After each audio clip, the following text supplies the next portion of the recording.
Hello again everybody. I'm here to show you today how to make a calendula infused oil or macerated oil, which is a really useful oil. If you've got calendula or pot marigolds as they're called already grown in your garden, that's great, which I have. I've got tons of it. It grows like a weed in my garden. You can buy the seeds.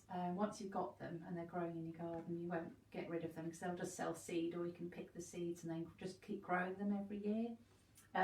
Mine hasn't stopped flowering for some reason all through the winter, so I'm lucky I've got early flowers, and this is what they look like. They're great big golden daisies.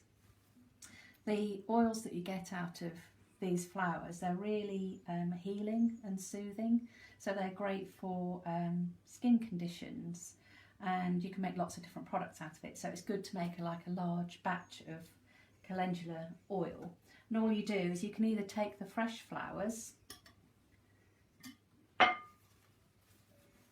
pop them in your jar.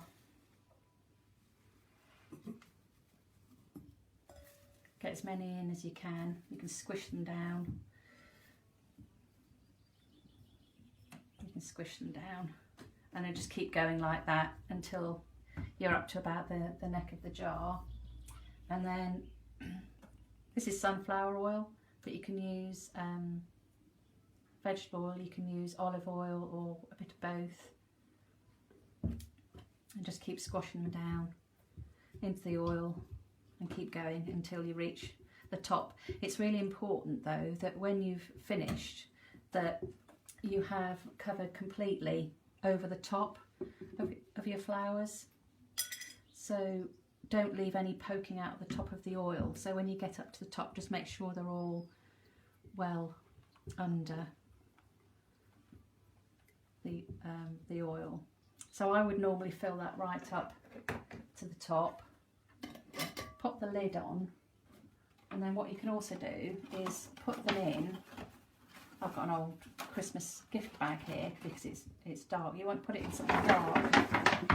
And then just seal the top and leave it somewhere warm. Some people actually warm the oil and mix it with the flowers, but you can just then leave that there in the dark but in the warm for about a week or two. And then once you've got your macerated oil, it'll change colour, it'll be really rich and golden.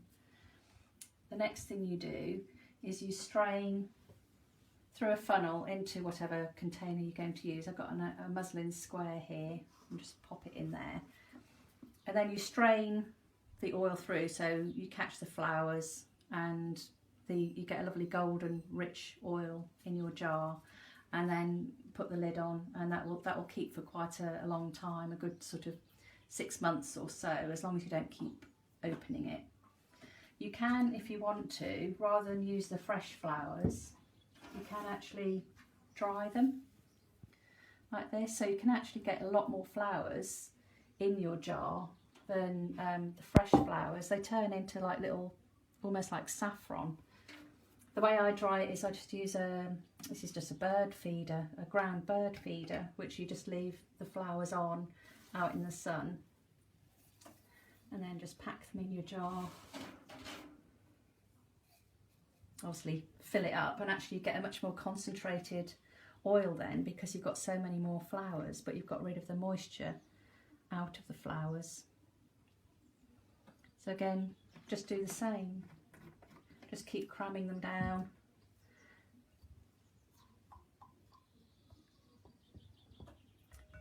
And then again store that in a bag or something somewhere warm. And you'll get the same oil, but you'll get much more concentrated oil in a smaller pot. So that's making